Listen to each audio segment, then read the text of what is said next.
तो कल एप्पल ने अपने अनलीस्ड इवेंट में डेफिनेटली बहुत सारे लोगों के मुंह बंद कर दिए। अगर मैं एक टर्म में कहूँ ना तो उसने बहुत सारे लोगों के मुंह बंद करे लेकिन हमें कहीं का छोड़ा भी नहीं। तो आज की वीडियो में उन्हीं सारी चीजों के बारे में बात करेंगे। तो चलिए जल्दी से वीडियो को शुरू करते हैं। यहाँ पर इवेंट में सबसे पहले डायरेक्ट चले पहले अपने फिजिकल प्रोडक्ट की, तो वहां पर हमें मिलता है एयरपॉड्स 3 और वो मैं भी आपके सामने लेकर आता हूँ। ये क्या कर रहे हो? कुछ नहीं। What? वेल जोक्स असाइड, ये हैं आपके एयरपॉड्स 3। इनके अंदर से इन सिलिकॉन टिप्स को हटा दिया गया है बस, और बाकी इसके डिजाइन को थोड़ा सा और फिनिश कर दिया गया। और उसके अलावा एयरपॉड्स प्रो और एयरपॉड्स 3 ऑलमोस्ट सेम है। यहाँ पर एयरपॉड्स सेकंड जेन में आपको स्पेशल ऑडियो का सपोर्ट नहीं मिलता था, वो आपको अब देखने को मिलेगा। आपको यहाँ पर अच्छी बैटरी लाइफ कर दी गई है। एप्पल ने बताया कि नए ड्राइवर्स भी डाले हैं तो साउंड क्वालिटी इंप्रूव होनी चाहिए। क्यों? क्योंकि यहाँ पे एडेप्टिव EQ का इस्तेमाल करा गया है। इसका मतलब यह है कि आपके एयरपॉड्स अपने आप आपका जो भी गाना चल रहा है उसके हिसाब से अपनी EQ को एडजस्ट करेंगे। जैसे फॉर एग्जाम्पल अगर कोई गाना बहुत ज्यादा हैवी बेस के लिए बना है और अगर उसे ऐसा लग रहा है कि उस हैवी बेस की वजह से जो मिड्स और हाईज है उनकी क्वालिटी में थोड़ी सी कमी आ रही है, तो वो अपने आप इसको एडजस्ट करेगा, बेस को थोड़ा सा कम करेगा, बाकी दोनों फ्रीक्वेंसीज को थोड़ा सा अप कर देगा, ताकि आपको एक क्लियर एक बहुत बेहतरीन एक्सपीरियंस मिल सके। तो ओवरऑल बस यही चेंजेस है। अब क्या मैं इसे रिकमेंड करता हूँ? बिल्कुल भी नहीं। आप यहाँ पर एयरपॉड्स 2 के लिए भी जा सकते हो, जो आपको 13,000 या कहीं ऑफर वगैरह में तो 10,000 के भी मिल जाते हैं, या फिर आप इसी के प्राइस में आपको ऑफर वगैरह में एयरपॉड्स प्रो भी मिल सकता है जिसमें आपको ANC का सपोर्ट देखने को मिलता है। तो 18,500 मेरे हिसाब से थोड़ी सी एप्पल ने ज्यादा प्राइसिंग कर दी है। अगर ये 15,000 तक का होता तब मैं इसे इजीली रिकमेंड कर सकता था। इसके बाद बात करते हैं सबसे तगड़ी चीज की।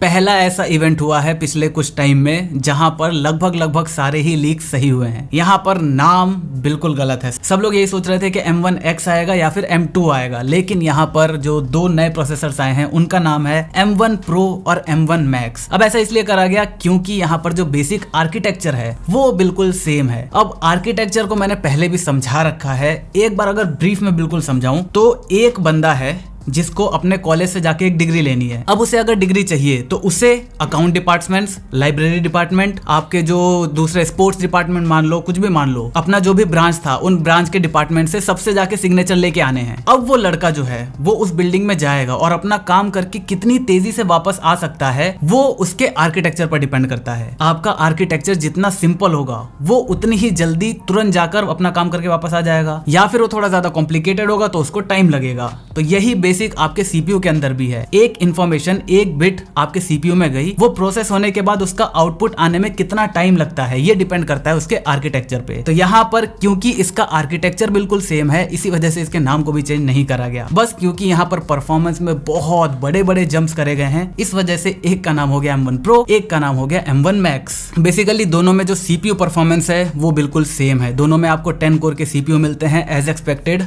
8 आपके परफॉर्मेंस कोर, 2 आपके एफिशिएंसी कोर्स। डिफरेंस यहाँ पर इन दोनों के बीच में है GPU का। M1 Pro में आपको मिनिमम 14 कोर्स का ऑप्शन देखने को मिलता है, 14 कोर GPU का, और अगर मैं M1 Max की बात करूं तो वहां पर आपको मैक्सिमम 32 कोर का GPU देखने को मिलता है। अब GPU अगर मैं कहूं तो ये बहुत ज्यादा जो हाई 3D काम करते हैं, जिनका डिजाइनिंग का काम है, उन लोगों के लिए काम किया। लेकिन अगर आप वीडियो एडिटिंग वगैरह करते हैं तो मेरे हिसाब से 24 कोर भी आपके लिए बहुत ज्यादा हो जाता है। आपके लिए कोई भी आपको ऐसा नहीं लगेगा कि हाँ यार थोड़ी सी भी कमी महसूस हो रही है। और अगर आप एक नॉर्मल यूजर हैं तो 16 कोर का GPU आपके लिए बेस्ट ऑप्शन होगा। तो यहाँ पर शायद बहुत सारे लोग इस बात से कंफ्यूज होंगे कि M1 जो है उसने ऐसा क्या ही कर दिया, इंटेल, AMD ये लोग मतलब क्यों इतना पीछे रह गए। तो यहाँ पर मैं आपको सिंपल एक शब्द में समझाता हूँ। देखो, जो हमारे नॉर्मल CPU GPU होता है, CPU अलग होता है, GPU अलग होता है। CPU के लिए अलग से रैम लगाई जाती है, GPU के अंदर आपको डेडिकेटेड रैम होती है। जैसे आप सुनते हो ना कि 1660 है, उसके अंदर 8 GB का रैम है, आपका 3080 है, उसके अंदर 16 GB की रैम है। तो ये रैम GPU के साथ अलग से आती है। तो आपका एक CPU हो गया, उसकी रैम हो गई, एक GPU हो गया, उसकी रैम हो गई। अब हमें पता है एक कंप्यूटर का दिमाग कौन सा है, CPU। जब CPU को कोई ऐसा काम मिलेगा जो GPU ज्यादा अच्छे से कर सकता है तो वो उसे GPU की ओर ट्रांसफर कर देगा। तो ट्रांसफर कौन करेगा? करेगा? सीपीयू के पास डेटा भेजने की तो कैपेसिटी नहीं है, वो रैम से कहेगा कि भैया उसके पास डेटा भेज दो। रैम उसकी रैम में डेटा भेजेगा, उसके बाद जीपीयू अपनी रैम में से उस डेटा को लेगा, उसे प्रोसेस करके आउटपुट निकाल के वापस अपनी रैम में देगा। वो रैम दोबारा सीपीयू के रैम में उस डेटा को भेजेगी। फिर उसके बाद सीपीयू की रैम दोबारा से सीपीयू को ये बताएगी कि हाँ भाई आपने जो काम जीपीयू को बोला था वो हो चुका है। तो ये पूरा प्रोसेस लगता है एक नॉर्मल डेस्कटॉप में जहां पर अलग अलग कंपोनेंट होते हैं। M1 की खास बात ये है कि यहाँ पर आपका सीपीयू, जीपीयू और इन दोनों के लिए जो मेमोरी यूज होती है जिसे एप्पल यूनिफाइड मेमोरी कहता है वो एक ही है। तो यहाँ पर सीपीयू को जीपीयू को सिर्फ ये कहना है कि हाँ भाई हमारे रैम के अंदर ये इन्फॉर्मेशन है, प्रोसेस कर दो इसे। तो यहाँ पर रैम का कोई भी इन्फॉर्मेशन को लेने देने का कोई भी प्रोसेस नहीं है। सीधा जो जीपीयू है वो रैम से इन्फॉर्मेशन लेगा, उसे प्रोसेस करके वापस वहां डाल देगा, काम खत्म। तो इस वजह से ये चीज इतनी ज्यादा फास्ट है और इतनी ज्यादा एफिशिएंट है। और यहाँ पर M1 Pro और M1 Max के साथ इस चीज को और एक नेक्स्ट लेवल पर ले जा चुका है एप्पल। यहाँ पर M1 Pro के अंदर जो आपको एक चेंज सुनने को मिलेगा वो है इसकी बैंडविड्थ को बढ़ा दिया गया है। बैंडविड्थ का मतलब क्या होता है? जैसे मैंने आपको एग्जांपल दिया कि एक बच्चा गया अपने कॉलेज में सारी प्रोसेस करने के लिए, वो बाहर निकला, ये उसका आर्किटेक्चर है। अब यहाँ पर अगर उस बिल्डिंग के अंदर जितने भी डिपार्टमेंट हैं, हर डिपार्टमेंट के अंदर अगर 5 खिड़कियां हैं तो एक साथ 5 बच्चे अपना काम कर सकते हैं। सिमिलरली यहाँ पर बैंडविड्थ का काम है, तो यहाँ पर उसकी बैंडविड्थ हो गई कि 5 बच्चों का काम एक साथ हो सकता है। तो M1 Pro के अंदर M1 के मुकाबले इस चीज को 3 गुना कर दिया गया है। मतलब जहां पर पहले 5 बच्चे अपना काम करवा सकते थे, अब वहां पर 15 खिड़कियां लगा दी गई हैं। एक साथ 15 बच्चे वहां पर आ सकते हैं। अगर मैं इसकी टर्म्स में बात करूं तो यहाँ पर 200 Gbps की स्पीड आपको अब देखने को मिलेगी। रास्ते को बहुत ज्यादा चौड़ा कर दिया गया है, एक साथ बहुत ज्यादा डेटा जा सकता है, 200 Gbps। अगर मैं M1 Max की बात करूं तो यहाँ पर 400 Gbps की स्पीड हो गई है। मतलब बैंडविड्थ को 6 गुना कर दिया गया है M1 के मुकाबले। इसके अंदर आपको बैंडविड्थ की कमी कभी महसूस नहीं होगी, रैम की कमी होगी, बैंडविड्थ की नहीं।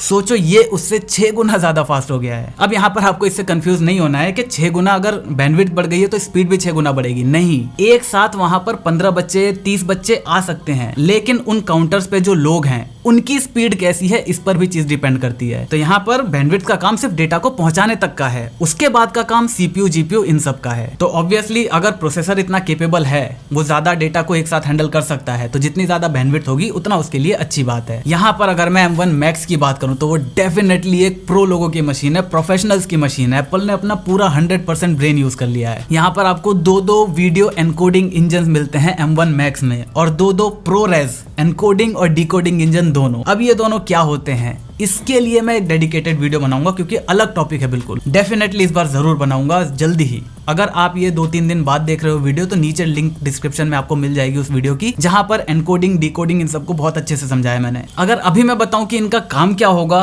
तो ये आपकी जो एडिटिंग प्रोसेस है उसको बहुत ज्यादा इजी कर देंगे। अगर आपका डिजाइनिंग का काम है, 3D रेंडरिंग वगैरह का काम है, तब ये उतना ज्यादा यूज में नहीं आएंगे। लेकिन अगर आपका काम वीडियो फुटेजेस का है, कैमरे से निकले हुए डेटा को आपको हैंडल करना है, तब ये चीज आपके लिए बहुत ज्यादा काम की है और बहुत ज्यादा ही काम की है। इसके बाद अगर हम इसके फिजिकल ओवरव्यू को देखें तो ये कंप्लीटली एक रीडिजाइन है, जहां पर 1 साल के अंदर मेरा दिमाग खराब हो गया जब मैंने देखा कि भाई इतने सारे चेंजेस कैसे कर सकता है। ये एप्पल है जो कि भाई 1 साल में अगर नॉच को हल्की कर देता है उसको एज अ फीचर बताता है। जो एंड्रॉइड में 2 साल पहले से चल रहा था 120 हर्ट्ज, उसको देने के बाद इतना ज्यादा खुश हो रहा था, वो एप्पल ने मतलब हद कर दी। आपको लगभग सारे आपके जरूरत के पोर्ट्स मिलते हैं, HDMI, SD card, headphone jack, 3 type C, Thunderbolt 4 वाले। साथ ही साथ आपको वापस से मैगसेफ का सपोर्ट देखने को मिल रहा है।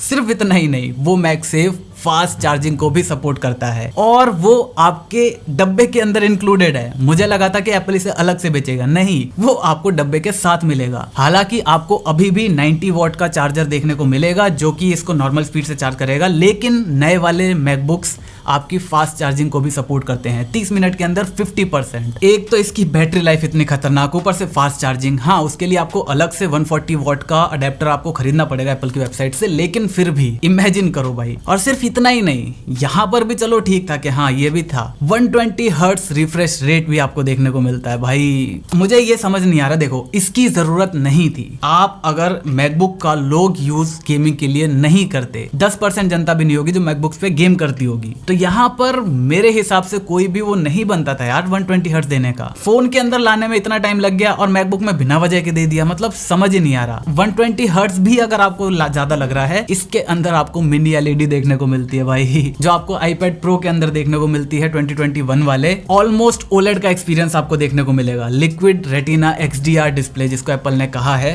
भाई मैं कहता रहा हूँ इस चीज को प्रोसेस करना इतना ज्यादा मुश्किल हो रहा है कि 1 साल के अंदर इतने सारे चेंजेस, भाई बिलीव ही नहीं हो रहा है एप्पल की तरफ से। इसके बाद अगर आपने कभी भी मैकबुक्स के स्पीकर को नहीं सुना, एक बार अपने एप्पल स्टोर कहीं भी आसपास होगा वहां पर जाओ, 13 इंच का सुनने के बाद ही आपका दिमाग हिल जाएगा। 16 इंच के एक बार स्पीकर्स को सुनकर देखना, आपको यकीन ही नहीं होगा कि इस चीज के अंदर से ये आवाज आ रही है। जैसे फॉर एग्जांपल मैं आपको सुनाता हूँ।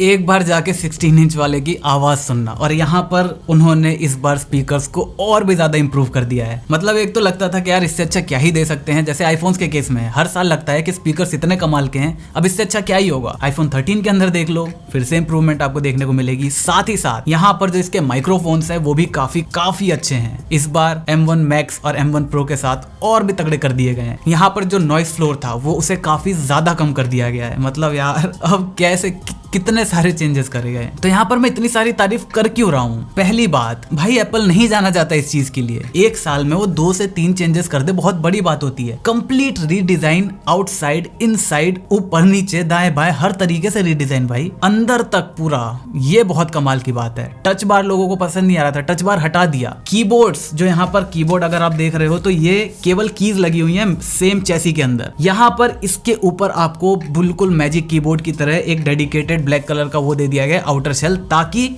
आपका जो बैकलाइट कीबोर्ड है वो और अच्छे से दिखे, इसकी बिल्ड और थोड़ी सी अच्छी हो जाए। अभी ये काफी सॉलिड फील होता है, लेकिन इसके बाद ये और भी तगड़ा हो गया है। और साथ ही साथ एप्पल जो कहता है वो उसे डिलीवर करता है, इस वजह से हम उसकी तारीफ करते हैं। ट्रैक पैड इनका वर्ल्ड क्लास है, आज तक कोई इसके आसपास नहीं पहुंच पाया। M1 के साथ जो उन्होंने बोला था उससे ज्यादा परफॉर्मेंस निकाल के दी, तो भाई कैसे कोई तारीफ ना करे। लेकिन यहाँ पर आती है इंटरेस्टिंग बात। मैकबुक प्रोज जो हैं वो खतरनाक तरीके से लॉन्च तो हो गए हैं, स्पेसिफिकेशन इतनी खतरनाक आ गई है, लेकिन मेन बात आती है प्राइसिंग की। मैंने आपको कहा था ना, एप्पल ने, हम यही कहते रहते थे ना, एप्पल में ये नहीं है, वो नहीं है, इस ये होना चाहिए था, वो होना चाहिए था, सबके मुंह बंद कर दिए। लो, जो जो चाहिए था है तुम्हारे पास, अब अगर दम है तो ये दाम दे के दे लो। यहाँ पर 2 वेरिएंट है मैकबुक प्रोज के, 14 इंच और 16 inch. To be precise 14.2 inch और 16.2 इंच। चैसी बिल्कुल सेम है 13 इंच वाली, बेजल्स को यहाँ पर कम करके आपको वो करा गया है। अब यहाँ पर एक और चीज है, मैकबुक्स के अंदर आपको फेस आईडी देखने को मिल रही है। तो भाई मैंने, कोई भी होगा, सबने यही ट्वीट करा, face ID is back, face ID is back. Even US में तो फेस आईडी ट्रेंड करने लगा था कुछ टाइम बाद, लेकिन फेस आईडी आपको यहाँ पर देखने को नहीं मिलती, सिर्फ कैमरा को अपग्रेड करा गया है। और ये जो मेन्यू बार है इसको ऊपर शिफ्ट करना था, इस वजह से उस नॉच को ऐसा रखा गया ताकि उनके सारे जितने भी प्रोडक्ट्स हैं उनसे वो मैच भी कर जाए। तो ये एक जो भी है एप्पल ने अपनी दिमाग लगाया है। अगर मैं बात करूं प्राइसिंग की, तो 14 इंच वाला जो है वो अगर आप 14 कोर जीपीयू वाले के साथ लेते हैं, 8 कोर सीपीयू और 14 कोर जीपीयू, तो वो आपका पड़ेगा, अगर आप 16 GB रैम के साथ लेते हो, 512 GB SSD और अडेप्टर का ऑप्शन आपके पास है, 96 वॉट लेना चाहते हो 67 वॉट। ये पहले नहीं आता था, अब आने लगा है। ऑब्वियसली अगर आपको फास्ट चार्ज करना है तो आपको 96 वॉट का चार्जर लेना ही पड़ेगा, या 140 वॉट का भी ले सकते हो आप, अभी बिना कोई पैसा दिए 67 वॉट का ले लो, उसके बाद 140 वॉट का ले लेना। तो यहाँ पर ये प्राइसिंग निकल कर आती है आपकी 1,94,900 रुपए, 1,95,000 के आसपास, जो कि मेरे हिसाब से सेंस नहीं बनाता। इसकी जगह, क्योंकि 8 कोर का सीपीयू है, यहाँ पर 8 कोर का सीपीयू आपको M1 के अंदर भी मिलता है, वो आपको 1,20,000, 1,16,000, 15,000 के आसपास अब देखने को मिल रहा है। तो ये तो कोई सेंस नहीं बना रहा। हाँ, जीपीयू यहाँ पर बढ़ा दिए गए हैं, 8 से 14 कोर आपको जीपीयू मिलेगा, मेमोरी आपको 16 GB मिलेगी और SSD आपको ज्यादा मिलेगी। तो वो अगर कॉम्बिनेशन आप ट्राई करोगे तो वो भी करीब 1.5 लाख से ऊपर बैठ जाएगा। तो यहाँ पर मेरे हिसाब से आप इस वाले के लिए भी जा सकते हो, M1 Pro 13 इंच वाले के लिए आप वहां पर 30 से 40 हजार रुपए बचा लोगे। अब अगर मैं बात करूं जो आपको कंसीडर करना चाहिए, तो अगर आपको 14 इंच लेना है और आपको कोई भी कॉम्प्रोमाइज नहीं चाहिए, सिंगल नो कॉम्प्रोमाइज, तो आपके लिए सबसे बेस्ट ऑप्शन है 10 कोर सीपीयू और 24 कोर जीपीयू वाला। इसके साथ 32 GB रैम, 512 GB की SSD यहाँ से ले लो, 1 TB की SSD आप सैमसंग वगैरह की ले लेना एक्सटर्नल, वो ज्यादा काम की है, मतलब ज्यादा आपको सस्ती पड़ेगी। तो ये जो कॉम्बिनेशन है वो आपका 2,80,000 रुपए के आसपास बनेगा। अब यार क्या कहें, अगर आपको कोई कॉम्प्रोमाइज नहीं चाहिए तो भाई यही है, लेकिन अगर आपको फिर भी थोड़ा बजट में चाहिए तो आप ये वाला ऑप्शन ले सकते हो, M1 Pro with 10 core CPU and 14 core GPU। ये भी आपका काम आराम से कर देगा। आप अपनी रैम को 16 GB कर सकते हो और 512 GB। 2,14,000 का ये एक तरह से सबसे वैल्यू फॉर मनी कॉम्बिनेशन है जो आपको ये वाले अगर मैकबुक्स चाहिए तो। अगर इसके बाद मैं 16 इंच वाले की बात करूं तो वहां पर आपका जो शुरू होता है वो 16 कोर GPU और 10 कोर CPU के साथ ही होता है। मैक्सिमम जाता है M1 Max के साथ 32 कोर। ये मैं किसी को भी रिकमेंड नहीं करूंगा। फिर मैं मैक्सिमम रिकमेंड करूंगा 24 कोर वाले GPU को ही। तो अगर आपको 16 कोर वाला चाहिए, 16 GB रैम चाहिए, तो ये आपको 2,40,000 रुपए के आसपास मिलेगा। और अगर आपको नो कॉम्प्रोमाइज वाला वर्जन चाहिए 32 GB रैम, तो उस हिसाब से वो आपका 3 लाख के आसपास पड़ेगा। तो डेफिनेटली प्राइसेस बहुत ज्यादा हैं, लेकिन ऑब्वियसली इन्हें लेगा भी वही जिन्हें इसकी एक्चुअल जरूरत है, जिन्हें पता है कि उन्हें क्या करना है इनके साथ। अगर आपको सबसे अच्छा मैकबुक चाहिए इस टाइम पर, बहुत लाइट वर्क है, आपको ज्यादा 4K एडिटिंग नहीं करनी, बहुत तगड़ी 3D डिजाइनिंग नहीं करनी, तो मेरे हिसाब से M1 Air अभी के टाइम में सबसे बेस्ट मैक लैपटॉप है। सबसे बेहतरीन वैल्यू फॉर मनी आपको वो देता है। तो बस ये थी सारी बातें जो मुझे आपको बतानी थी। डेफिनेटली मैं भूलूंगा नहीं, इस बार एनकोडर डिकोडर की एक वीडियो बहुत अच्छे से प्लान करके आपके लिए जरूर प्रेजेंट करने की कोशिश करूंगा। अगर आपको ये वीडियो पसंद है तो वीडियो को लाइक कर देना। अपना जो भी सजेशन होता है यार दिल खोल के कॉमेंट बॉक्स में कर दिया करो, क्या हमें इंप्रूव करना चाहिए, कैसे इंप्रूव करना चाहिए। बाकी सारी बातें आपसे अगली वीडियो में करते हैं। मैं मिलता हूं आपसे अगली वीडियो में, तब तक जय हिंद, वंदे मातरम।